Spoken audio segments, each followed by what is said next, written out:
ഈശോ മിശിഹായ്ക്ക് സ്തുതിയായിരിക്കട്ടെ. എത്രയും സ്നേഹം നിറഞ്ഞ പ്രിയപ്പെട്ട വികാരിയച്ഛൻ ബെന്നിയച്ഛ, ഇന്ന് ഈ തിരുനാൾ ദിവ്യബലി നമുക്കായി അർപ്പിച്ചുകൊണ്ടിരിക്കുന്ന എത്രയും സ്നേഹം നിറഞ്ഞ ആന്റണി അച്ഛ, സഹകാർമ്മികരായി നമ്മളോടൊപ്പമുള്ള തോമസ് ഇളങ്ങുന്നപ്പുഴച്ച, ഈ ഇടവക്കാരൻ കൂടിയായ പ്രിയപ്പെട്ട സാജു അച്ഛ, പ്രിയ തിരുനാൾ പ്രസിദ്ധേന്തിമാരെ, സ്നേഹമുള്ള മാതാപിതാക്കളെ, പ്രിയ സിസ്റ്റേഴ്സ്, പ്രിയ കുഞ്ഞുങ്ങളെ, വെള്ളിക്കുളങ്ങര തിരുക്കുടുംബ ദേവാലയത്തില് വിശുദ്ധ സെബസ്ത്യാനോസിന്റെയും തിരുക്കുടുംബത്തിന്റെയും തിരുനാളുകൾ സംയുക്തമായി ആഘോഷിക്കുന്ന ഈ അവസരത്തില് ഏറെ സ്നേഹത്തോടെ സന്തോഷത്തോടെ തിരുനാളിന്റെ മംഗളങ്ങൾ പ്രാർത്ഥനാപൂർവം ഞാനും നേരുകയാണ്. വിശുദ്ധ സെബസ്ത്യാനോസിനെ പോലെ വിശ്വാസം ധീരമായി പ്രഘോഷിക്കാനും തിരുക്കുടുംബത്തിന്റെ അരൂപിയിൽ നമ്മുടെ ക്രൈസ്തവ കുടുംബങ്ങൾ രൂപീകരിക്കപ്പെടാനും ഈ തിരുനാൾ സഹായകരമായി മാറട്ടെ എന്ന് ആത്മാർത്ഥമായി പ്രാർത്ഥിക്കുകയും ചെയ്യുന്നു. ഇന്ന് ബലിയർപ്പിക്കുന്ന രണ്ട് വൈദികരും എന്നെ ഏറെ അതിശയിപ്പിക്കുന്നവരാണ്. ആന്റണി അച്ഛൻ ഇന്നലെ ഡയാലിസിസ് കഴിഞ്ഞിട്ടുണ്ടാകും. ഇന്ന് ഒരു ചെറിയ വിശ്രമം ഉണ്ടാവും. നാളെ വീണ്ടും ഡയാലിസിസിന് പോണം. അച്ഛൻ്റെ ആ ഒരു ധൈര്യം ഞാൻ അത് വല്ലാതെ അപ്രീഷിയേറ്റ് ചെയ്യുന്നു. ജീവിതത്തില് ഏതൊക്കെ പ്രതിസന്ധികളിലൂടെയും പ്രതികൂല സാഹചര്യങ്ങളിലൂടെയും കടന്നു പോയാലും അവിടെയൊന്നും ഞാൻ തളരില്ല എന്നും ദൈവം എന്നിൽ നിന്ന് ആവശ്യപ്പെടുന്ന കാര്യം, ദൈവം ആഗ്രഹിക്കുന്ന കാര്യം, അത് ഞാൻ നിർബന്ധമായും ചെയ്തിരിക്കുമെന്ന് പറയാതെ പ്രഘോഷിക്കുന്ന ആ ഒരു സാന്നിധ്യത്തിന് പ്രത്യേകമായുള്ള അഭിനന്ദനം. നല്ലൊരു കയ്യടി നമുക്ക് കൊടുക്കാവുന്നതാണ് അച്ഛന്. മാത്രമല്ല, ഞാൻ വിചാരിച്ചു അച്ഛന്റെ കൊയറാണ് പാടുന്നതെന്ന്. കാരണം കൊയറും അച്ഛനും പുതിയ പാട്ടുകളൊക്കെ പാടുമ്പോൾ ഒരേ സിങ്കായി പാടുന്ന കേട്ടപ്പോ ബെന്നിച്ചും പറഞ്ഞു, ഇന്നലെ വന്ന് കൊയറിനും പ്രാക്ടീസ് കൊടുത്തു. അത് ഒരു അസാമാന്യ ആ ഒരു ധീരതയാണ്. ഞാനത് അപ്രീഷിയേറ്റ് ചെയ്യുന്നു. അതുപോലെ തോമസ് അച്ഛൻ, ഞങ്ങൾക്കേറെ പ്രിയപ്പെട്ട തോമസ് അച്ഛൻ കുറച്ച് കാലങ്ങളായിട്ട് ഇങ്ങനെ കാലിന്റെ പ്രശ്നവുമായിട്ട് ഇങ്ങനെ കഷ്ടപ്പെടുകയാണ്. കുറച്ച് നാളായിട്ട് പള്ളിയൊന്നുമില്ല. ചിലപ്പോൾ നിങ്ങൾ വിചാരിക്കും എന്താ ഈ അച്ഛൻ ഷൂ ഒക്കെ ഇട്ട് ആൾക്കാരെ കയറി നിൽക്കണെന്നുള്ളത്. അത് ഊരാൻ പാടില്ല. നിൽക്കാനും നടക്കാനും പറ്റാത്തൊരവസ്ഥയിലൂടെ കടന്നു പോകുന്ന ഒരു അച്ഛനാണ്. പക്ഷെ ബെന്നിയച്ഛനോടുള്ള സ്നേഹത്തെ പ്രതിയും ഈ ഇടവക സമൂഹത്തോടുള്ള ആ ഒരു പ്രതിബദ്ധതയുടെ ഭാഗമായിട്ടാണ് അച്ഛനും വന്നിരിക്കുന്നത്. അപ്പൊ നിങ്ങൾ രണ്ടുപേരും നൽകുന്ന വലിയ സാക്ഷ്യത്തിന് ആദ്യമേ തന്നെ അഭിനന്ദനങ്ങളും നന്ദി അറിയിക്കുകയാണ്. നമ്മളൊക്കെ കൊച്ചു സഹനങ്ങൾ വരുമ്പോഴേക്കും നമ്മളൊക്കെ ചിലപ്പോൾ അറിയാതെ ചോദിക്കുന്നവരാണ്, എന്താണ് ഞങ്ങൾ ഇങ്ങനെ ദൈവം ശിക്ഷിക്കുന്നേ, കഷ്ടപ്പെടുത്തുന്നേ? ദൈവം അങ്ങനെ ആരെയും ശിക്ഷിക്കാനായിട്ട് ദൈവികമായൊരു പദ്ധതിയൊന്നുമില്ല. ചില സഹനങ്ങളൊക്കെ ഒന്നുകിൽ അത് നമ്മെ വിശുദ്ധീകരിക്കാൻ, അല്ലെങ്കിൽ ഈ സഹനങ്ങൾ കാണുന്ന മറ്റുള്ളവരെ അവരുടെ സഹനങ്ങൾ ഏറ്റെടുക്കാനായിട്ട് സഹായിക്കാൻ, ഇനി അതുമല്ലെന്നുണ്ടെങ്കിൽ ഈ സഹനങ്ങൾ മറ്റുള്ളവർക്ക് വേണ്ടി കാഴ്ചവെക്കുമ്പോൾ അവരെ വിശുദ്ധിയിലേക്ക് നയിക്കാൻ, ഇങ്ങനെയുള്ള ചിന്തകളോടുകൂടെ ഓരോ സഹനങ്ങളെ സ്വീകരിക്കുമ്പോഴും അതിലൂടെ ധാരാളം ദൈവകൃപ ഉണ്ടാകും എന്നുള്ളത് നാം പഠിക്കുന്നവരാണ്. ഈ തിരുനാൾ നമ്മെ അതിനെ ഒന്നുകൂടി പ്രചോദിപ്പിക്കട്ടെ എന്നാണ് ഈ അവസരത്തിൽ ആശംസിക്കാനുള്ളത്. തിരുനാൾ സന്ദേശം പങ്കുവെക്കാനായിട്ട് ആഗ്രഹിക്കുമ്പോൾ ഈ ഓൺലൈനില് ഇപ്പൊ സന്ദേശങ്ങൾ പോകുന്നതൊക്കെ വളരെ സൂക്ഷിക്കണം എന്ന് പറയുന്നു. അത് നമ്മൾ ഉദ്ദേശിക്കുന്ന രീതിയിലൊന്നും അല്ല. ഇതിൽ നിന്ന് കട്ട് ചെയ്തിട്ട് സന്ദേശങ്ങൾ പ്രചരിപ്പിക്കപ്പെടുന്നു. ചിലപ്പോ ഇപ്പൊ റാഫേൽ പിതാവ് ആവശ്യത്തിൽ കൂടുതൽ അടി ഇങ്ങനെ വാങ്ങിക്കൊണ്ടിരിക്കുന്നുണ്ട്. നമ്മുടെ പിതാക്കന്മാർക്കും അത്യാവശ്യത്തിന് കിട്ടുന്നുണ്ട്. അച്ഛന്മാരും കുറവൊന്നുമല്ല. എനിക്കും ചില സന്ദർഭങ്ങളിൽ ചെറിയ തോതിലൊക്കെ എനിക്കും കിട്ടിയിട്ടുണ്ട്. എന്ന് വെച്ചിട്ട് ഇങ്ങനെ പേടിച്ച് പിന്മാറാനായിട്ടല്ല ഞാൻ പറഞ്ഞത്. പക്ഷെ പലപ്പോഴും നമ്മുടെ സ്വാതന്ത്ര്യം ഇല്ലാതാകും ഇങ്ങനെയുള്ള ഓൺലൈൻ മാധ്യമങ്ങളിലൂടെ ഈ സംഭവങ്ങൾ കയറുമ്പോൾ. ഞാൻ ഇപ്പൊ സംസാരിക്കുന്ന ആരോടാ? എന്റെ മുമ്പിലിരിക്കുന്ന ആളുകളോടാണ് സംസാരിക്കുന്നത്. ഈ സംസാരിക്കുന്ന ആളുകൾക്ക് ഞാൻ പറയുന്ന വാക്കുകൾ എന്റെ ബോഡി ലാംഗ്വേജിലൂടെയാണ് കുറെ കൂടി ഇഫക്റ്റീവായിട്ട് മനസ്സിലാക്കുക, അല്ലേ? ഞാൻ സംസാരിക്കുമ്പോൾ എന്റെ ശരീരഭാഷയുണ്ട്, എന്റെ ആംഗ്യഭാഷയുണ്ട്, എന്റെ മുഖത്തിന്റെ ഭാവമുണ്ട്, എന്റെ കണ്ണുകളുണ്ട്, ഇതെല്ലാം ആണ് കമ്മ്യൂണിക്കേറ്റ് ചെയ്യുന്നത്. പക്ഷെ ഇത് വോയിസ് ആയിട്ട് മാത്രം കേൾക്കുമ്പോൾ ചില സന്ദർഭങ്ങളിൽ അത് വലിയ പ്രതിസന്ധികൾ സൃഷ്ടിക്കാറുണ്ട്. പോട്ടെ, അതൊന്നും നമ്മുടെ വിഷയമല്ല. എന്താണ് ഈ കാലഘട്ടത്തിലെ ഈ തിരുനാൾ നമ്മളോട് സംസാരിക്കുന്നത്? വിശുദ്ധ സെബസ്ത്യാനോസിന്റെ തിരുനാളും തിരുക്കുടുംബത്തിന്റെ തിരുനാളും നമ്മൾ സംയുക്തമായിട്ട് ആഘോഷിക്കുമ്പോൾ ഈ കാലഘട്ടത്തിൽ എങ്ങനെ എന്റെ വിശ്വാസം സജീവമായി നിലനിർത്താനും പ്രഘോഷിക്കാനും എനിക്ക് കഴിയുമെന്നുള്ളത് ഒരു പ്രസക്തമായ ഒരു ചോദ്യമാണ്. ഈ കഴിഞ്ഞ 22-ാം തീയതി നമ്മുടെ പ്രധാനമന്ത്രി അയോധ്യയിലെ ഒരു ക്ഷേത്രം, സാധാരണ ക്ഷേത്രത്തിലെ തന്ത്രിമാരും ക്ഷേത്രത്തിന്റെ ആളുകളുമാണ് അത് കർമ്മം നടത്തേണ്ടത്. പക്ഷെ ഒരു പ്രധാനമന്ത്രി പോയി ഒരു ക്ഷേത്രം അത് പ്രതിഷ്ഠിക്കുന്ന ഒരു കർമ്മം നടത്തി. മാത്രമല്ല, ലോകത്തുള്ള എല്ലാവരും ഇന്ത്യക്കാരോടും ഭാരതത്തിലുള്ള എല്ലാ മനുഷ്യരോടും ആ ദിനം ഒരു പ്രകാശത്തിന്റെ ദിനമാക്കി മാറ്റണമെന്നുള്ളൊരു ആഹ്വാനവും നൽകി. ജനാധിപത്യ രാജ്യമായ ഒരു മതേതര രാജ്യമാണെന്ന് ഭരണഘടനയിൽ എഴുതി ചേർത്തതിന്റെ അല്ലെങ്കിൽ ഭരണഘടന നൽകിയതിന്റെ 75-ാം വാർഷികം 26-ാം തീയതി നമ്മൾ ആഘോഷിച്ചേ. ഏറ്റവും വലിയ ജനാധിപത്യ രാജ്യത്തിന്റെ മതേതര സ്വഭാവം കാത്തു സൂക്ഷിക്കേണ്ട ഈ സംവിധാനങ്ങളൊക്കെ ഇന്ന് നമ്മുടെയൊക്കെ വിശ്വാസത്തെ പരസ്യമായി പ്രഘോഷിക്കുന്നതിൽ നിന്ന് തടയുന്ന രീതിയിലേക്ക് നമ്മെ മാറ്റുമ്പോൾ 22-ാം തീയതി മധ്യപ്രദേശിലെ 7 പള്ളികളാണ് ആക്രമിക്കപ്പെട്ടത്. ഉത്തർപ്രദേശില് മതപരിവർത്തന കുറ്റം ആരോപിച്ച് ജയിലിൽ കിടക്കുന്ന വൈദികരും അവിടുത്തെ പാസ്റ്റേഴ്സും ഉണ്ട്. നീ വിശ്വസിക്കുന്ന മതം പ്രഘോഷിക്കാനും ജീവിക്കാനും നിനക്ക് അവകാശമുണ്ട് എന്ന് ഈ ഭരണഘടനയിൽ എഴുതി ചേർത്തിട്ട് ഇന്ന് ആ വിശ്വാസം പ്രഘോഷിക്കുമ്പോ ചുറ്റും നോക്കേണ്ട ഒരു അവസ്ഥയായിക്കൊണ്ടിരിക്കുക. ഇനി ക്രൈസ്തവ സമൂഹമാണെങ്കിൽ ഇന്ന് ഇത്തരം കാര്യങ്ങളിലൊന്നും കാര്യമായിട്ടുള്ള ഇടപെടലുകളും ഇല്ല. നമ്മൾ വിചാരിക്കുന്നത് എന്താ? എന്റെ അച്ഛ പെരുന്നാളാവുമ്പോ 2 എണ്ണം അടിക്കണം, ഇത്തിരി ബീഫും കായും വേണം, ഇത്തിരി ചിക്കനും വേണം, ബാക്കി ഒരു ആഘോഷം ഉണ്ടായി കഴിഞ്ഞാൽ ഇത് മതി, ഞായറാഴ്ചയായ അത്ര മതി. നമുക്ക് പൊതുവിഷയങ്ങളെ കുറിച്ചുള്ള ഒരു നിസ്സംഗതയും ഒരു നിർവീര്യതയും നമ്മെ വല്ലാതെ കീഴടക്കിയിട്ടുണ്ട്. അത് വേറൊരു വിഭാഗത്തിന് ഒരു വളമായി ഭവിക്കുമ്പോൾ തീർച്ചയായിട്ടും നമുക്ക് അത് അപകടകരമാണ്. സെബസ്ത്യാനോസ് താൻ ജീവിച്ചിരുന്ന കാലഘട്ടത്തില് ചക്രവർത്തിക്കെതിരെ, ചക്രവർത്തി പ്രചരിപ്പിച്ച മതത്തിനെതിരെ, ദൈവത്തിനെതിരെ ശക്തമായി പ്രഘോഷിച്ചുകൊണ്ട് ഞാൻ ആരിലാണ് വിശ്വാസം അർപ്പിച്ചിരിക്കുന്നത് എന്ന് എനിക്ക് കൃത്യമായിട്ട് അറിയാം, ക്രൂശിതനെങ്കിലും ഉത്തിതനായ ക്രിസ്തുവിലുള്ള വിശ്വാസം ഞാൻ മുറുകെ പിടിക്കുമ്പോൾ പീഡനങ്ങൾക്കോ ദുരിതങ്ങൾക്കോ മരണത്തിനോ എന്നെ തോൽപ്പിക്കാനാകില്ല. പൗലോസ് ഫിലിപ്പിയ ലേഖനത്തിൽ പറയുന്ന പോലെ ഞാൻ വിശ്വസിക്കുന്നവനെ പ്രതി എനിക്കുണ്ടായിരുന്നതെല്ലാം നഷ്ടമായി കണക്കാക്കാൻ എനിക്ക് യാതൊരു മടിയുമില്ല.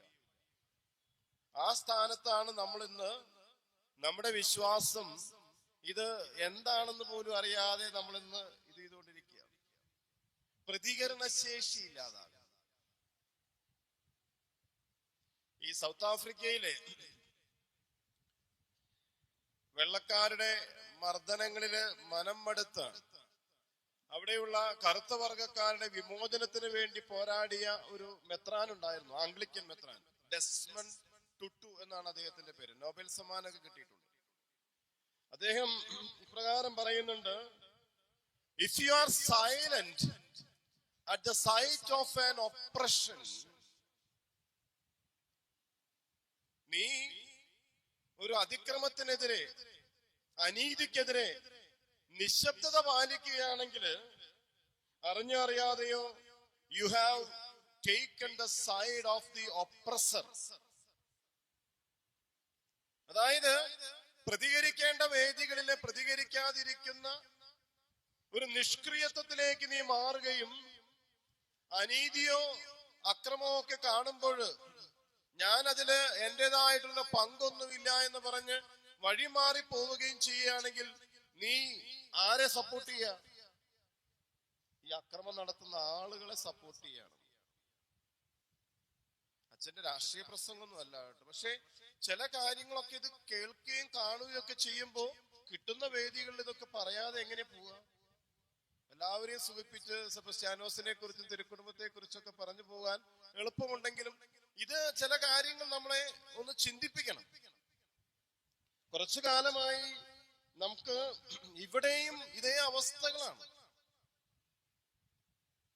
5-6 മാസമായി എനിക്ക് പെൻഷൻ കിട്ടിയിട്ട് പെൻഷൻ കിട്ടുന്നില്ല എന്നുണ്ടെങ്കിൽ എന്റെ കാര്യം കട്ടപ്പുകയാണ്, ഇനി മരിക്കുക നിവൃത്തിയുള്ളൂ എന്ന് പറഞ്ഞൊരു അംഗപരിമിതൻ ഓഫീസുകളിലൊക്കെ കയറി ഇറങ്ങി കത്ത് കൊടുക്കുന്നു.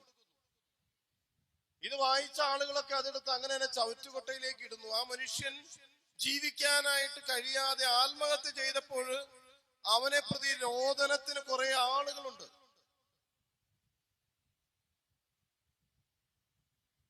ഉദ്യോഗസ്ഥരുടെ രാഷ്ട്രീയ അതിപ്രസരം കൊണ്ട് അനീതി പ്രവർത്തിക്കുന്നത് കണ്ടപ്പോ ചോദ്യം ചെയ്ത APP ആയി പ്രവർത്തിച്ച സ്ത്രീ, അവള് പറഞ്ഞു, ഈ അസത്യവും അനീതിയുമുള്ള ഈ ലോകത്ത് ജീവിക്കുന്നതിനേക്കാൾ ഭേദം മരണം. ഈ ലോകത്ത് നിന്ന് മനസാക്ഷിയുള്ള മനുഷ്യരൊക്കെ ഈ രീതിയിൽ ചിന്തിക്കുന്ന ഒരു കാലഘട്ടത്തില് പ്രതികരണശേഷി ഇല്ലെങ്കിൽ നമ്മളും എന്തായിത്തീരും? മാസപ്പടി വിവാദങ്ങളും കോർപ്പറേറ്റുകളും സഹകരണ സംഘങ്ങളും ഇങ്ങനെയൊക്കെ ആയിട്ട് ഈ സമൂഹം ഇന്ന് വല്ലാതെ ഒരു അരക്ഷിതാവസ്ഥയിൽ പോവുക. ഇതിന്റെ ഇടയില് നമ്മൾ ഇങ്ങനെ എങ്ങും തൊടാതെ നമ്മളും ജീവിക്കുന്നുണ്ട്. മതനിന്ന കുറ്റമാരോപിച്ച് ഒരു അധ്യാപകന്റെ കൈവെട്ടിയെറിഞ്ഞ കൊടും ഭീകരനെ 13 വർഷം ഒളിവിൽ താമസിക്കാനായിട്ട് ഈ കേരളത്തിൽ സ്ഥലമുണ്ടായി. ഏറ്റവും നല്ല പോലീസ് ഫോഴ്സ് ഉള്ള ഒരു സംസ്ഥാനത്തായി പറയുന്നത്. എവിടെ എത്തി നിൽക്കുന്നു നമ്മുടെ ഈ സമൂഹം? എന്നിട്ട് അവനെ പിടിക്കാൻ NIA വരേണ്ടി വന്നു. ഇതൊക്കെയാണ് ലോകം. ഇതൊക്കെ കാണുകയും കേൾക്കുകയും ചെയ്യുന്ന നമ്മുടെ മലയാളിക്കും ക്രിസ്ത്യാനിക്കും പ്രത്യേകിച്ച് ഇതൊന്നും തോന്നാറില്ല. നമുക്ക് നമ്മുടെ ആഘോഷങ്ങൾക്കൊന്നും കുറവില്ലല്ലോ വെച്ചാ. പക്ഷെ നാളെ ഇത്തരം ദുരവസ്ഥകളും പ്രതിസന്ധികളും നമ്മെ വേട്ടയാടുമ്പോൾ എവിടെ നിന്നാണ് എനിക്ക് സഹായം ലഭിക്കുക? ആരാണ് എന്റെ കൂടെ ഉണ്ടാവുക? കുരിശിന്റെ വഴിയില് ഇടത്തോട്ട് ഞാൻ തിരിഞ്ഞു നോക്കി എന്നെ അറിയുന്നവർ ആരുമില്ല, വലത്തോട്ട് നോക്കി അവിടെയും ഇല്ല. പിന്നെ എവിടെ നോക്കിയാലാ എനിക്ക് ഒരു സഹായം കിട്ടുക?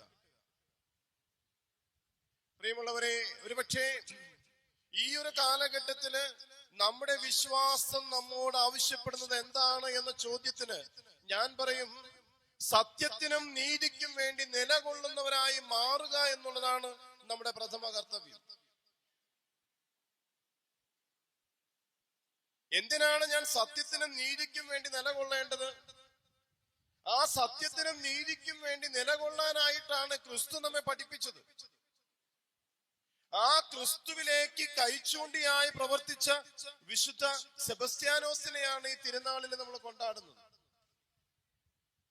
ആ സെബസ്ത്യാനോസ് നമ്മളോട് പറയാതെ പറയുന്നത് 17 നൂറ്റാണ്ടുകൾക്ക് മുൻപ് ഈ ക്രിസ്തുവിനെ പ്രഘോഷിച്ച് സധൈര്യം മരണത്തെ ഞാൻ കൈവരിച്ചെങ്കിൽ, സ്വീകരിച്ചെങ്കിൽ, ഇന്ന് നിങ്ങളായിരിക്കുന്ന ഇടങ്ങളില് ഈ ക്രിസ്തുവിനെ സാക്ഷ്യം വഹിക്കുന്നവരായി മാറാൻ നിങ്ങൾക്ക് കഴിയണമെന്നുള്ള സന്ദേശമാണ് ആദ്യമായിട്ട് പങ്കുവെക്കുക.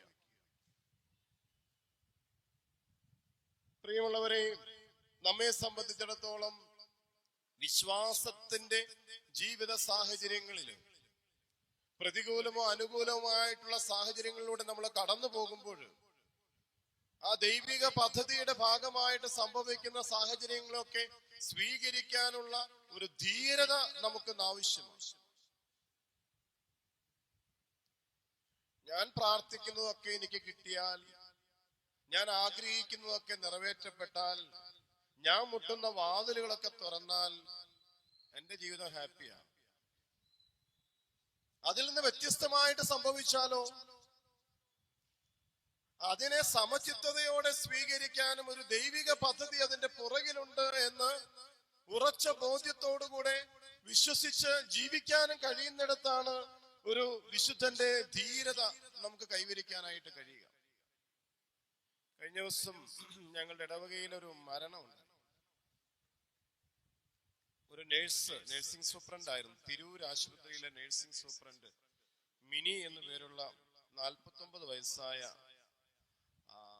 ഒരു നഴ്സ് അപകട മരണത്തിൽപ്പെട്ടു. ഹോസ്പിറ്റലിന്റെ ഇൻസ്പെക്ഷനുമായി ബന്ധപ്പെട്ട് മുകളിലെ നിലയിലേക്ക് ചെന്നതാണ്. അവിടെ വെച്ചൊരു ഡോറ് തുറന്നതാണ്. ഡോറ് തുറന്ന് കാലെടുത്ത് വെച്ചത് നേരെ ലിഫ്റ്റിന് വേണ്ടി കുഴിച്ച ആ ഒരു അറയിലേക്കായിരുന്നു. അങ്ങനെ തലയടിച്ച് വീണ് അവര് അന്ന് തന്നെ മരിച്ചു. ഭർത്താവും 2 മക്കളും ഉണ്ട്. 2 പിള്ളേരും പഠിക്കുന്നവരാണ്. ഞാൻ ആ ഭവനത്തിൽ ചെല്ലുമ്പോ ഭർത്താവ് എന്നോട് പറഞ്ഞു, എന്റെ അച്ഛാ, എന്ത് ശിക്ഷയാണ് ദൈവം ഞങ്ങൾക്ക് തന്നേ. എന്നെ കൊണ്ടുപോവുകയാണെങ്കിൽ ഇത്രയും കുഴപ്പമില്ലായിരുന്നു. പക്ഷേ അവളെ എടുത്തിട്ട് എനിക്കത് ഒരിക്കലും അംഗീകരിക്കാൻ പറ്റുന്നില്ല അച്ഛാ. എന്നിട്ട് എന്നോട് പറയുകയാണ്, ഈ കരച്ചിലിന്റെ ഇടയിൽ പറയുകയാണ്, അച്ഛാ, കഴിഞ്ഞ 1 വർഷമായി 2023 അവള് തുടങ്ങിയതാ നോമ്പ്. ഇറച്ചി മീനും ഒക്കെ ഉപേക്ഷിച്ചേക്കാം. ഒന്ന് ഇരുന്ന് വിശ്രമിക്കണത് കണ്ടിട്ടില്ല. തിരൂരാണ് ഇപ്പൊ ജോലി. ഓട്ടമായിരുന്നു. എന്നാലും ഇവിടെയുള്ള സമയങ്ങളിലൊക്കെ പുലർച്ചെ 3 മണിയാകുമ്പോൾ എഴുന്നേറ്റ് പ്രാർത്ഥിക്കും. കരുണക്കൊന്ത ചെല്ലും. കുരിശിന്റെ വഴി നടത്തും. ഇങ്ങനെയൊക്കെ ജീവിച്ച ഒരാളെ എന്തുകൊണ്ടാണ് അച്ഛാ ഇങ്ങനെ ഒരു അപകട മരണത്തിൽ ദൈവം കൊണ്ടുപോയത്? സഹിക്കാൻ പറ്റുന്നില്ല. ഈ ആന്റുവിന്റെ ചോദ്യം എന്നെയും വല്ലാതെ ഇങ്ങനെ ഹോണ്ട് ചെയ്തൊരു ചോദ്യമായിരുന്നു. ശരിയല്ലേ ചോദിക്കുമ്പോ? ഇത്രയും വിശ്വാസത്തോടു കൂടെ ജീവിച്ച ഒരു മകള്, അതിന്റെ അച്ഛാ എന്തിനാ ഈ വാസമൊക്കെ എടുക്കണം, നോമ്പൊക്കെ എടുക്കണം, എന്താ കാര്യം, എന്തായാലും മരിക്കും. അപ്പൊ മരിക്കണ വരെ അടിച്ചു പൊളിച്ച് ജീവിച്ചാ പോരെ. ഈ കഴിഞ്ഞ ദിവസം 26-ാം തീയതി എന്റെ ഫൊറോനയിലെ 12ാം ക്ലാസ്സിലെ പിള്ളേർക്ക് വേണ്ടി ഞങ്ങൾ ഒരു 1 ഡേ സെമിനാർ വെച്ചിരുന്നു. പിള്ളേരിങ്ങനെ ഒരുമിച്ച് കൂട്ടി. അപ്പൊ പിള്ളേരുടെ ഓരോ കാര്യങ്ങളൊക്കെ വളരെ രസമാണ്. അപ്പൊ പിള്ളേരോട് ചോദിച്ചു കഴിഞ്ഞപ്പോ, എന്തിനാ ജീവിക്കുന്നേ? അടിച്ചു പൊളിച്ച് ഈ ലോകത്തിന്റെ സുഖങ്ങളൊക്കെ ആസ്വദിക്കാൻ. മറുപടി കോമൺ ആയിട്ട് എഴുന്നേറ്റ് പറയുന്നത്, അടിച്ചു പൊളിച്ച് ഈ ലോകത്തിന്റെ സുഖങ്ങളൊക്കെ അനുഭവിക്കാനാണ് ജീവിക്കുന്നത്. ഒരുത്തം പറയുന്നത് മസനഗുഡിയിൽ നിന്ന് ഊട്ടിയിലേക്ക് യാത്ര ചെയ്യാൻ. എന്തൊക്കെയാണ് പിള്ളേരുടെ ചോദ്യങ്ങളൊക്കെ, അവരുടെ ഉത്തരങ്ങളൊക്കെ നമ്മളേതോ വിചിത്ര ലോകത്ത് എന്ന പോലെയാണ്. ഇപ്പോഴത്തെ ജനറേഷൻ ഇവരോടൊക്കെ സംസാരിക്കണമെങ്കിൽ വേറൊരു ലാംഗ്വേജ് തന്നെ വേണം. ഇപ്പോ ഈ ഓക്സ്ഫോർഡിൽ ഒരു സ്റ്റഡി നടന്നായിരുന്നു. ആ സ്റ്റഡി അനുസരിച്ച് 1965-നും 1980-നും ഇടയിൽ ജനിച്ച ആളുകളൊക്കെ എക്സ് ജനറേഷനാണ്. X generation. ഞാനൊക്കെ അതിൽപ്പെട്ട ആളാണ്. 80-നും 90-നും ഇടയ്ക്ക് ജനിച്ച ആളുകളൊക്കെ വൈ ജനറേഷനും, 90-നും 2000-ത്തിനിടയിൽ ജനിച്ച ഇസഡ് ജനറേഷനും, 2000-ന് ശേഷമുള്ളത് മില്ലേനിയം ജനറേഷനും, 2010-ന് ശേഷം മില്ലേനിയം ആൽഫ ജനറേഷനുമാണ്. ഈ മില്ലേനിയം ആൽഫ ജനറേഷൻ, ഈ എക്സ് ജനറേഷൻ പറയുന്നത് സിങ്ക് ആവില്ല എന്ന് അവര് പറയുന്നതാണ്. സിങ്ക് ആവില്ല. പണ്ടത്തെ ബ്ലാക്ക് ആൻഡ് വൈറ്റ് ടിവിയും ഇപ്പോഴത്തെ LED ടിവിയും പോലെ ഇരിക്കും. ഇപ്പോഴത്തെ ബ്ലാക്ക് ആൻഡ് വൈറ്റ് ആരും ഉപയോഗിക്കില്ലല്ലോ, നമുക്കറിയാം അല്ലേ? അതിങ്ങനെ ഒരു മൂലയ്ക്ക് പൊടി പിടിച്ചിരിക്കേണ്ട അല്ലെങ്കിൽ ഗോഡൌണിൽ ഇട്ടിട്ടുണ്ടാവും. ഈ XY ജനറേഷൻ ഒന്നും പറയണത് ഇപ്പോഴത്തെ ഈ ജനറേഷന് പറ്റില്ല. അവര് വിചാരിക്കുന്നത് വേറെ ലോകത്താണ്, വേറെ വൈബാണ്. ഏതാണ്ട് 250ഓളം കുട്ടികൾ വന്നു കഴിഞ്ഞപ്പോൾ ഞങ്ങൾ ചോദിച്ചു, മക്കളെ ഇവിടെ നമുക്ക് പഠിച്ച് ഇവിടെ ജോലി ചെയ്ത് ഈ ഒരു രാജ്യത്ത് നിൽക്കാൻ ആഗ്രഹിക്കുന്നവർ എത്ര പേരുണ്ട്? ഈ വന്നതില് ഒരു 95% നമ്മുടെ നാട്ടിൽ നിൽക്കണ്ട. ഇതൊരു country, India is our country എന്നൊക്കെ പറഞ്ഞാലും Kerala is the most worst country എന്നാണ് പിള്ളേർ പറയുന്നത്. ഇവിടെ ഒന്നും ജീവിക്കാൻ പറ്റില്ല. എങ്ങനെയെങ്കിലും ഇവിടെ ഒന്ന് പുറത്തു പോകണം.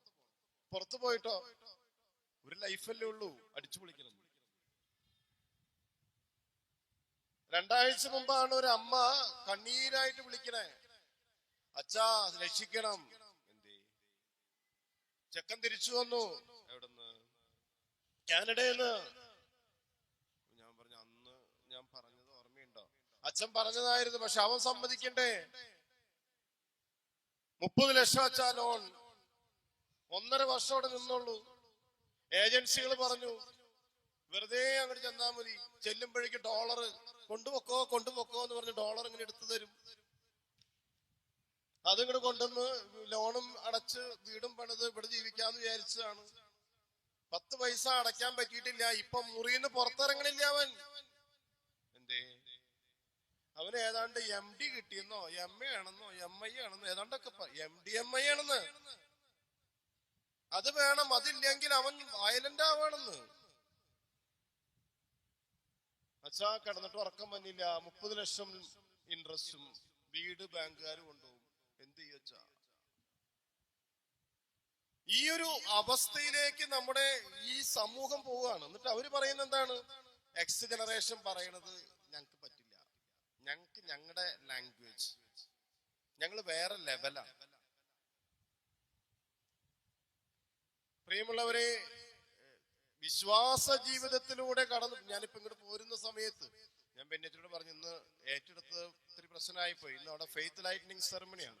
12ാം ക്ലാസ്സിലെ പിള്ളേരെ എല്ലാവരെയും വിളിച്ചു വരുത്തുന്നുണ്ട്. മാതാപിതാക്കളൊക്കെ ഉണ്ട്. 75 പിള്ളേരും പാരന്റ്സും ഒക്കെ ഉണ്ട്. ഈ 12 ക്ലാസ് കഴിഞ്ഞിട്ട് ഇവരെ ഒന്ന് വിശ്വാസത്തിന്റെ ഒരു ദീപം കൊടുത്ത് വിശ്വാസ പ്രമാണം ചൊല്ലിച്ച് പറഞ്ഞയക്കണം. ഞാനോട് ഒരു ആമുഖം പറഞ്ഞിട്ടാ പോന്നെ. 1ാം ക്ലാസ്സിലെ പിള്ളേരെ ആദ്യം ഇരുത്തി, 2ാം ക്ലാസ്സിൽ 2ാമത്തെ വരി 3, 4, 5 അങ്ങനെ 12 വരി. 12ാമത്തെ വരി ഏറ്റവും പുറകില്. ഇനിയിപ്പോ നിങ്ങളുടെ സ്ഥലം എവിടെയാ? അവര് ചിരിക്കുക. കാരണം എന്താ? ഇനി ഇവരെ മഷിയിട്ട് നോക്കിയാൽ കിട്ടില്ല. പള്ളിയകത്തുണ്ടാവില്ല, അവര് ഇങ്ങനെ പുറത്തുണ്ടാവും. അപ്പൊ എന്ത് വിശ്വാസ ജീവിതമാണ് ഇവർക്ക് കൊടുത്തേ? അച്ഛൻ മതഭവന ഡയറക്ടർ ആയിരുന്നില്ലേ? അച്ഛൻ കൊടുത്തതിന്റെയൊക്കെ പ്രശ്നമാണ്. കൊടുത്തതിന്റെ പ്രശ്നമല്ല, സ്വീകരിക്കപ്പെട്ടതിന്റെ പ്രശ്നമാണ്. പണ്ട് X ജനറേഷനൊക്കെ ജീവിച്ചിരുന്ന കാലഘട്ടത്തില് മാതാപിതാക്കളെ ഭയപ്പെട്ട് കഴിഞ്ഞിരുന്നവരായിരുന്നു നമ്മളൊക്കെ. ഭയം എന്ന് പറഞ്ഞാൽ സ്നേഹത്തിൽ നിന്ന് വരുന്നൊരു ഭയവും ബഹുമാനവും ഒക്കെ ഉണ്ടായിരുന്നു. അങ്ങനെയല്ലേ? അങ്ങനെയായിരുന്നില്ലേ? പക്ഷെ ഇന്ന് മാതാപിതാക്കൾ പറയണത് എന്താണെന്നറിയാവോ? എന്റെ അച്ഛാ ഉള്ളത് പറയാലോ, പിള്ളേരെ പേടിയാ. ഒരു കയ്യകലം മാറി എന്നിട്ടാണ് കാര്യങ്ങളൊക്കെ പറയണുള്ളൂ. എപ്പോഴാ തട്ട് കിട്ടാന്ന് പറയണില്ല. നല്ല ആരോഗ്യമല്ലേ? ചെറുപ്പത്തിലെ പിള്ളേര് കഴിക്കണില്ല എന്ന് പറഞ്ഞ് എല്ലാരും ഇങ്ങനെ കൊടുത്ത് ഇപ്പൊ പിള്ളേര് നല്ല ആരോഗ്യത്തിലായി കഴിഞ്ഞപ്പോ അവർക്ക് ഇഷ്ടപ്പെടാത്ത പറയുമ്പോ ഓരോന്ന് കിട്ടാണ്. കയ്യനക്കാൻ പറ്റണില്ല, കാലനക്കാൻ പറ്റണില്ല, പുറത്ത് പറയാൻ പറ്റണില്ല. പിള്ളേരെ ഭയപ്പെട്ട് കഴിയുന്ന ഒരു മാതാപിതാക്കളുടെ സമൂഹം ഇവിടെ രൂപപ്പെട്ടു വരുന്ന കാണുമ്പോ എന്തു ചെയ്യും? അച്ഛൻ പറയണതൊക്കെ ശരിയാ, പക്ഷെ എന്ത് ചെയ്യാനും പറ്റാന്നും കൂടി പറ. എവിടെയാണ് നമുക്ക് പ്രശ്നം പറ്റിയത്? നമ്മുടെ കുട്ടികൾക്ക് ഒരു ആത്മീയ അടിത്തറ പണിയുന്നതിന് ഞങ്ങൾക്കാണോ പശു പറ്റി? അച്ഛന്മാർക്കാണോ പശു പറ്റി? നിങ്ങളൊരു കാര്യം മനസ്സിലാക്കേണ്ടത്, നമ്മുടെ കുട്ടികൾ ആകെ 33 ഞായറാഴ്ചയാണ് 1 മണിക്കൂർ വേദപാഠ ക്ലാസ്സിൽ ഇരിക്കണേ. 33 ഞായറാഴ്ച 1 മണിക്കൂർ പോട്ടെ, കുർബാന അടക്കം 2 മണിക്കൂർ കിട്ടും. ആകെ 66-75 മണിക്കൂറാണ് ഒരു വർഷത്തില് കുട്ടികൾ നമ്മുടെ കയ്യിലുള്ളൂ, ഞങ്ങളുടെ കയ്യിലുള്ളൂ. ബാക്കിയുള്ള സമയം മുഴുവൻ എവിടെയാ?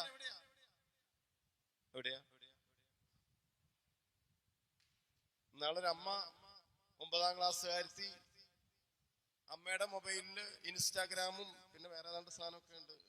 അമ്മയ്ക്ക് അറിയാൻ പാടില്ല. ഇപ്പൊ പിള്ളേര് നല്ല സ്മാർട്ട് അല്ലേ, അവർക്ക് ഹൈഡ് ആപ്പുകളൊക്കെ അറിയാം. നമ്മൾ എന്താ ഉപയോഗിക്കുക, എന്താ ചെയ്തതെന്നുള്ളത് മാതാപിതാക്കളോ ബാക്കിയുള്ളവർ അറിയാതിരിക്കാൻ വേണ്ടി അത് ഒളിപ്പിക്കാനുള്ള ആപ്പുകൾ വരെ ഇന്ന് എല്ലാ ആപ്പാണ്, എല്ലാം ഇന്ന് വളരെ ശക്തമായിട്ടുണ്ട്. 9ാം ക്ലാസ്സുകാരത്തി ഒരു മുറിയിൽ നിന്ന് അപ്പുറത്തെ മുറിയിലേക്ക് പോകാൻ പേടിയുണ്ടായിരുന്നവളാണ്. രാത്രിയാകുമ്പോൾ അപ്പം വിദേശത്താണ്, അമ്മയും മോളും ഇളയ കൊച്ചും ഒരുമിച്ചാണ് കിടന്നിരുന്നത്. ഈ സാധനം തുടങ്ങിയതിന് ശേഷം അവൾക്ക് ധൈര്യം കൂടി. അവള് പറഞ്ഞു, ഞാൻ ഇത്രയായില്ലേ, ഞാൻ ഇനി ഒറ്റയ്ക്ക് കിടന്നോളാം. അമ്മയ്ക്ക് ഭയങ്കര സർപ്രൈസ്, പെട്ടെന്നൊരു മാറ്റി കൊച്ചിനെങ്ങനെയാ വരണേ. അങ്ങനെ അവള് അപ്പുറത്തെ മുറിയില്, പിന്നെ നോക്കി കഴിയുമ്പോ മുറി തുറക്കണില്ല, മുറി കുറ്റിയിട്ട് കിടക്കുന്നു. പിന്നെ കാലത്ത് എഴുന്നേറ്റ് വരുമ്പോ കണ്ണൊക്കെ ഇങ്ങനെ നിക്കാണ്. എന്തേ 1 മണി 2 മണി വരെ ഇൻസ്റ്റയില് ഷെയറിങ്ങും ചാറ്റിങ്ങും ക്ലിയറിങ്ങും ഒക്കെ ആയിട്ട് ഇങ്ങനെ പല രീതിയിലായി കഴിഞ്ഞപ്പോ കൊച്ചു അഡിക്റ്റ് ആയി മാറി. ക്ലാസ്സിൽ ചെന്നാലും കൊച്ചിനൊരു മന്ദത. അവസാനം എങ്ങനെയൊക്കെയോ കണ്ടുപിടിച്ചു കഴിഞ്ഞപ്പോ വീട്ടിൽ വന്ന് ചോദിച്ചു കഴിഞ്ഞപ്പോ മൊബൈൽ എടുത്ത് അവൾ ഒരൊറ്റ ഏറ്, മൊബൈല് അത് സ്മാർട്ട് ഫോൺ സ്മാർട്ടായി കിട്ടി. പിന്നെ ഇവൾക്ക് എല്ലാവരോടും ദേഷ്യം, അമ്മേനെ ഉപദ്രവിക്കാവുന്ന രീതിയിലൊക്കെ ഉപദ്രവിച്ചു. ഈ അമ്മ പറയണത് എന്തോ ബാധ കയറിയേക്കാണ് എന്റെ കൊച്ചിന്. അതെ, മൊബൈല് ബാധ, പുതിയ ബാധയാണ്. ആ ബാധ കയറിയോടുകൂടി കുടുംബസമാധാനം പോയച്ച. ഇനി എങ്ങനെയൊന്ന് തിരിച്ചെടുക്കുക? പ്രിയമുള്ളവരെ, ഇന്ന് തിരുക്കുടുംബത്തിന്റെ തിരുനാൾ കൂടിയാണ് അല്ലേ? നമ്മുടെ തിരുക്കുടുംബം. കുടുംബം എങ്ങനെ തിരുക്കുടുംബമാകുന്നേ? കുടുംബം തിരുക്കുടുംബമാകണമെങ്കിൽ 3 കാര്യങ്ങളേ ഉള്ളൂ. അവിടെ നീതിമാനായ ഒരു അപ്പൻ വേണം, നീതിബോധമുള്ള ഒരു അപ്പൻ. യോസേപ്പിതാവിനെ കുറിച്ച് മത്തായിയുടെ സുവിശേഷം നൽകുന്ന വിശേഷണത്തില് ആകെ ഒരു നാമവിശേഷണം യോസേപ്പിതാവിന് നൽകുന്നത് അവളുടെ ഭർത്താവായ ജോസഫ് നീതിമാനാകയാൽ.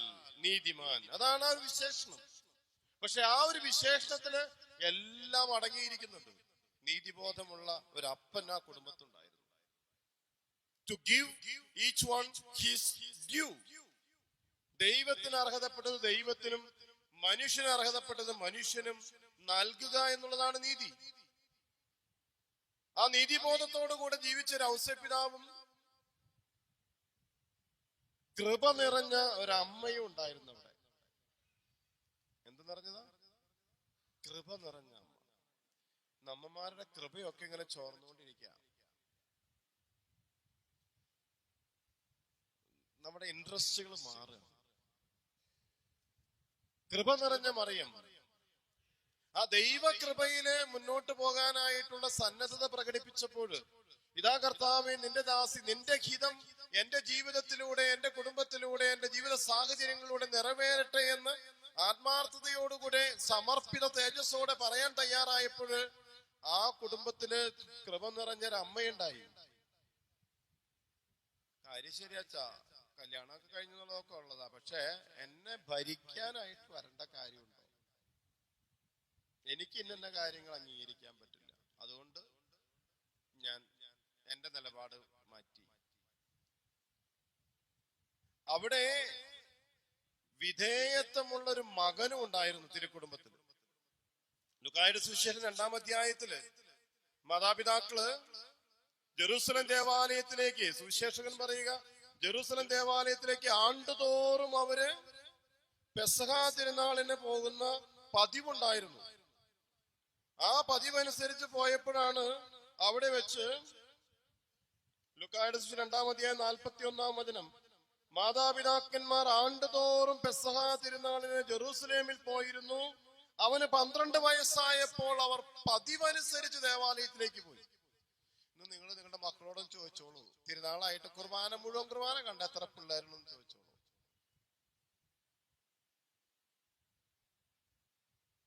നമ്മുടെ ഇടവകയില് ചിലപ്പോ ഇനി വൈകുന്നേരത്തെ കുർബാനയ്ക്ക് വരാനുള്ള പിള്ളേരുണ്ടാവും. മിക്കവാറും ഒക്കെ ഇവിടൊക്കെ നടക്കണ്ടാവും കുറെ പേര്. ഞാൻ വരുമ്പോ കണ്ടു മൊബൈലും വെച്ചുകൊണ്ട്.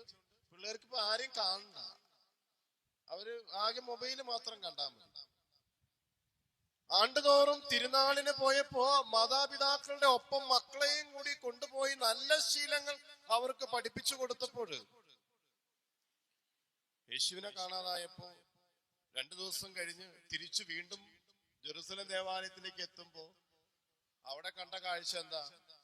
12 വയസ്സായ ചെറുക്കനിരുന്ന് തലമൂത്ത കാരണന്മാരുടെ അടുത്തൊക്കെ ഇരുന്നിട്ട് വചനം വ്യാഖ്യാനിക്കുകയും തർക്കിക്കുകയും ചോദ്യങ്ങൾ ചോദിക്കുകയൊക്കെ ചെയ്തുകൊണ്ടിരിക്കുകയാണ്. അമ്മ ഒന്നും നോക്കാതെ ഓടിച്ചെന്ന് വിളിച്ചെടം മോനെ, നീ എന്ത് പണിയാ കാണിച്ചേ? നീ എന്തുകൊണ്ടാണ് ഞങ്ങളോട് ഇങ്ങനെ ചെയ്തത്? 48ാമത്തെ അവന്റെ അമ്മ അവനോട് പറഞ്ഞു, മകനെ നീ ഞങ്ങളോട് ഇങ്ങനെ ചെയ്തത് എന്ത്? അവൻ അവരോട് ചോദിച്ചു. എന്താ ചോദിച്ചേ? നിങ്ങൾ എന്തിനാണ് എന്നെ അന്വേഷിച്ചത്? എന്റെ പിതാവിന്റെ കാര്യങ്ങളിലാണ് ഞാൻ വ്യാപൃതനായിരിക്കുന്നത്, അല്ലെ? ദൈവികമായ ദൗത്യത്തോടുകൂടെ ജീവിക്കുന്നു എന്നുള്ള ബോധവും ആ പ്രായത്തില് ബാലനായ യേശുവിനുണ്ടായിരുന്നു. എന്നിട്ട് തുടർന്ന് വചനം വായിക്കുമ്പോൾ നമ്മൾ കാണുന്നുണ്ട്, യേശു ജ്ഞാനത്തിലും പ്രായത്തിലും ദൈവത്തിന്റെയും മനുഷ്യരുടെയും പ്രീതിയിലും വളർന്നു വന്നു. അവൻ അവർക്ക് വിധേയനായി ജീവിച്ചു. ഏതാണ് ആ വാക്ക്? വിധേയനായി. എന്താ വിധേയനായി ജീവിക്കാന്ന് പറഞ്ഞാ? അപ്പനും അമ്മയും പറയണത് കേട്ട് അനുസരിച്ച് ജീവിക്കുക. കേൾക്കുന്നുണ്ട്, പക്ഷെ അനുസരിക്കാത്തതാണ് പ്രശ്നം. നമ്മൾ തിരുക്കുടുംബം നമുക്ക് നൽകുന്നത് ഈ ഒരു സന്ദേശം. സെബസ്ത്യാനോസ് നമുക്ക് നൽകുന്നത് ധീരമായി ഈ വിശ്വാസം പ്രഘോഷിക്കാനാണ്.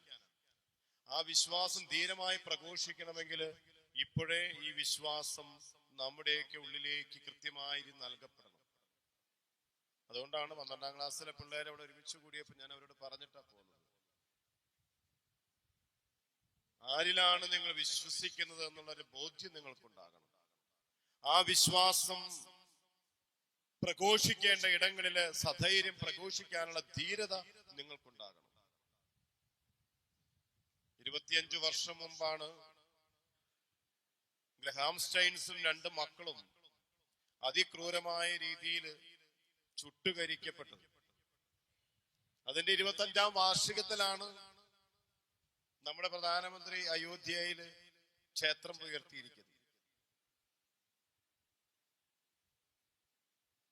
ഉത്തരേന്ത്യയിലും മധ്യപ്രദേശിലും ഒക്കെ ഒത്തിരിയേറെ മതപീഡനങ്ങൾ നടന്നുകൊണ്ടിരിക്കുന്നു. ഗർവാപ്പസിയാണ്. തിരിച്ച് നിങ്ങളുടെ മതങ്ങളിലേക്ക് പോകാനുള്ള ഭീഷണിയാണ്.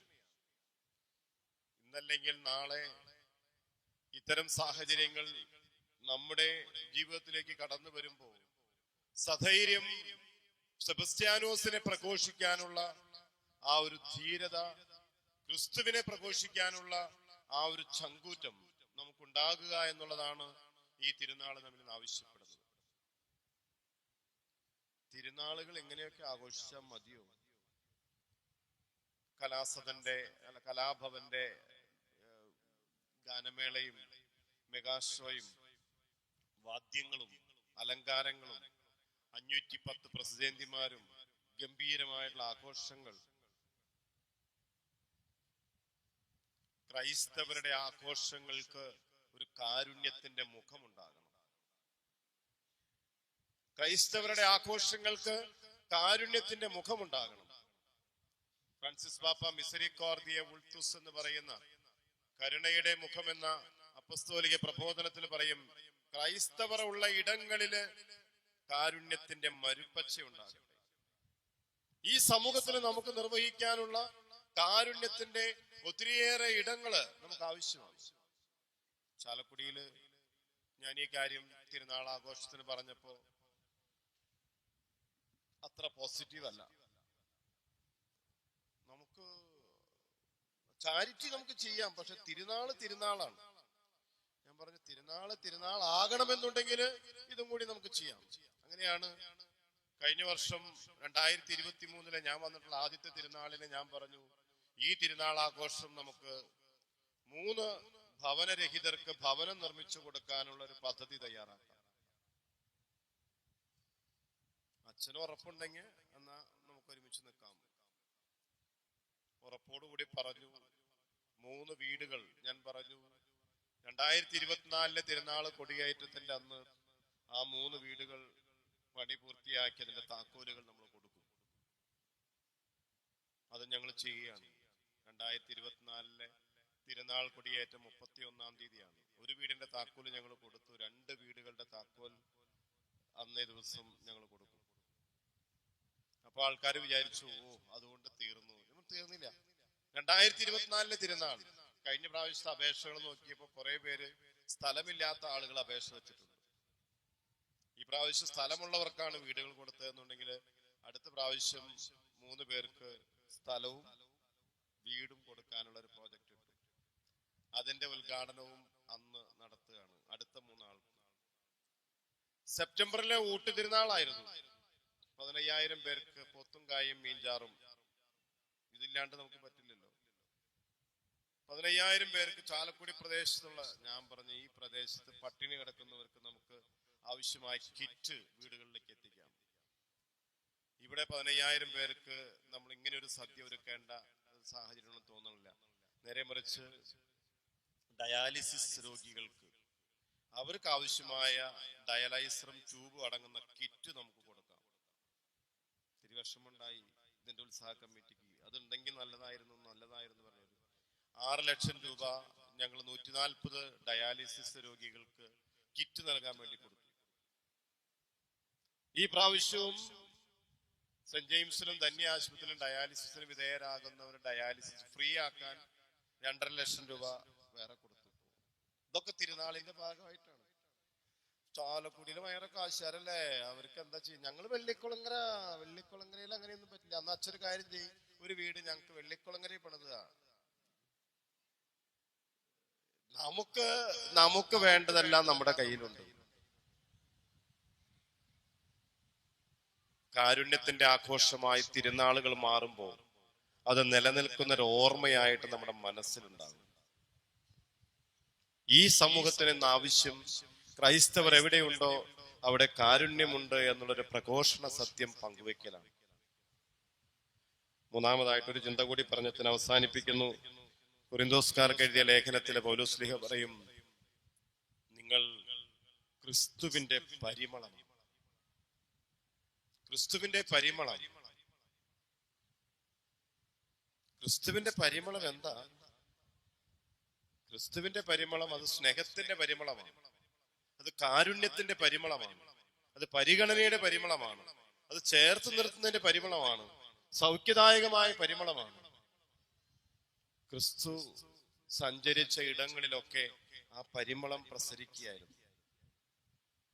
നമ്മൾ ചെല്ലുമ്പോ പരിമളമാണോ